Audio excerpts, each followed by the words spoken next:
Hi, this is Josh Rubin from East West Healing and Performance. Today we're going to be talking about the gut and serotonin.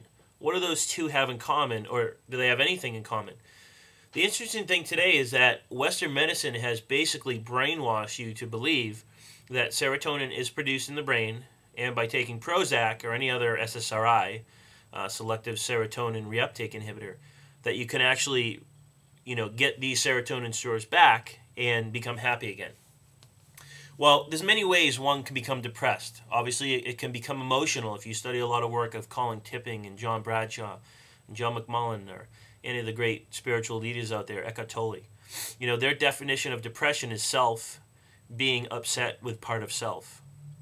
And of course, we can have other emotional catalysts for depression. Okay. At the same time, if you study the work of Dr. Michael Gershon in the book called The Second Brain, okay, it's a great book. It's pretty deep. But he's one of the leading experts in studying the enteric nervous system, which is the gut. And he's shown that the gut itself actually has over 400 million nerve cells in it. And that's pretty much equal to the spinal cord, if not even more. So why do we study so much on the spinal cord and not the gut? Other things that he shows is that serotonin itself is actually produced in the gut.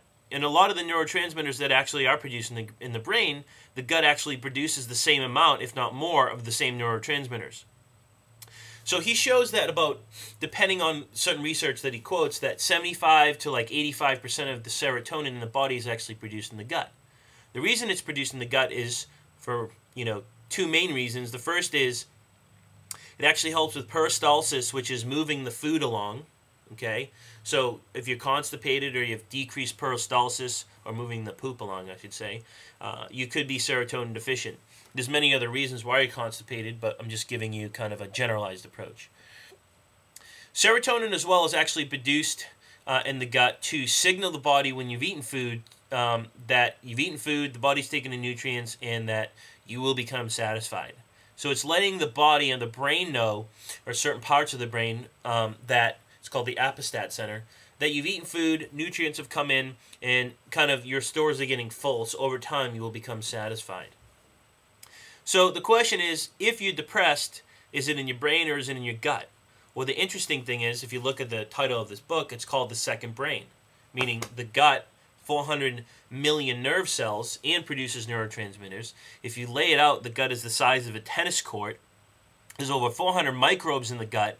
And the funny thing is, about 75 to 85% of your immune system is in your gut. It's called the gall and malt system, gut-associated lymphoid tissue and mucus-associated lymphoid tissue. So the question is, can cleaning the gut up help with depression? And from my perspective, working with people who are depressed on or not on SSRIs, it does help. Not to say it can cure them, but if you reference the 4R gut healing program on my YouTube, as well as our blog at blog.eastwesthealing.com, it explains necessary steps to clean the gut. Removing the toxins in the environment, parasites, fungus, bacteria, and then replacing with digestive enzymes and hydrochloric acid, and then re-inoculating it with pro and prebiotics, and then repairing it with mucilagenic herbs and substances that repair the gut lining and build it up again so you can actually pull in food and not have any irritation. So how do we decrease the amount of serotonin in the gut that could possibly lead to depression? From my perspective, a lot of it has to do with the crap foods that are out there, caffeine, canned foods, refined processed foods, aspartame and alcohol, pasteurized milk, anything boxed, canned, anything that has a shelf life, most salt, flour, anything with preservatives or chemicals in it. If it wasn't here 10,000 years ago, things like that can cause irritation in the gut. Overconsumption of supplements, overconsumption of prescription drugs, medical drugs, over-the-counter drugs, pregnancy pills, on and on and on and on. All these things cause inflammation in the gut. And what happens is you can get what's called dysbiosis. You have more good bacteria in your gut, right? So you have over 400 good species of bacteria in your gut. What happens over time from leading an unhealthy lifestyle is you actually reverse it, so you have more bad than good. And that's called dysbiosis, okay? So what happens is you take in food and your body can't digest it, assimilate, and process it, and it can't give you energy, okay? So what happens is you basically become more toxic over time. Okay, and what happens from that is, from all that stuff maybe just sitting in your gut or your body not being able to process it, you get what's called leaky gut syndrome. Leaky gut syndrome, food particles slip through the gut into the bloodstream. The immune system sees these food particles as invaders. Your immune system, okay, the invaders are called antigens. Your immune system attaches antibodies to the antigens to fight them, to kill them off, okay? Well, what happens with most people is, over time, they don't stop eating these foods or living that unhealthy lifestyle. So initially, your immune system can fight it. But over time, your immune system has to attach so many antibodies to the antigens that it just keeps building up. And the phagocytes in your body that eat these invaders to it's kind of like the trash pickers to take them away, they can't really keep up with it. So this is how a lot of people end up with food intolerances, immune system diseases, which is very common, as well as depression.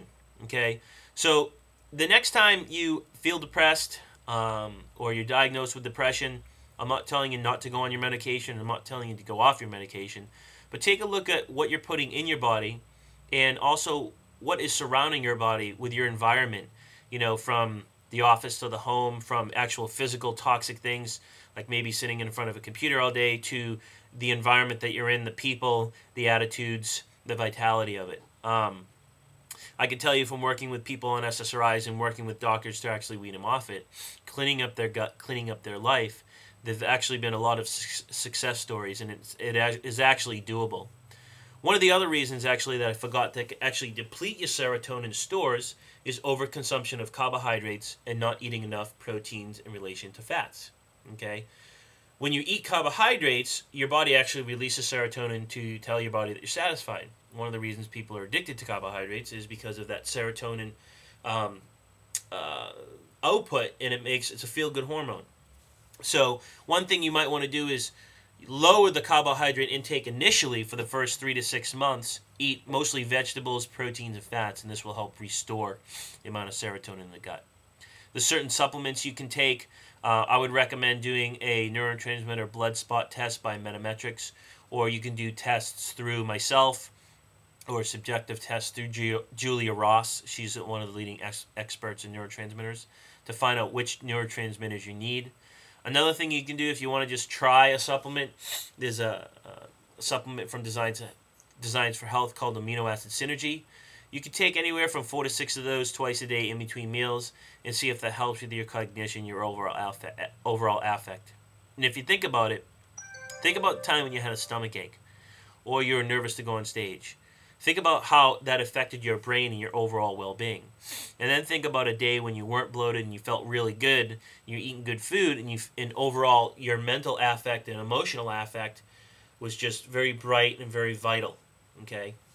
So, you know, we can do the research, but daily life, that's enough research that I need. So you can kind of say that the proof is in the pudding. If you lead a healthier life, you will feel better. So if you want to learn more about this, you can visit our website at www.eastwesthealing.com, visit our blog at blog.eastwesthealing.com, or feel free to give us a call and set up your free consult. Hope you enjoyed this YouTube clip, and have a great day.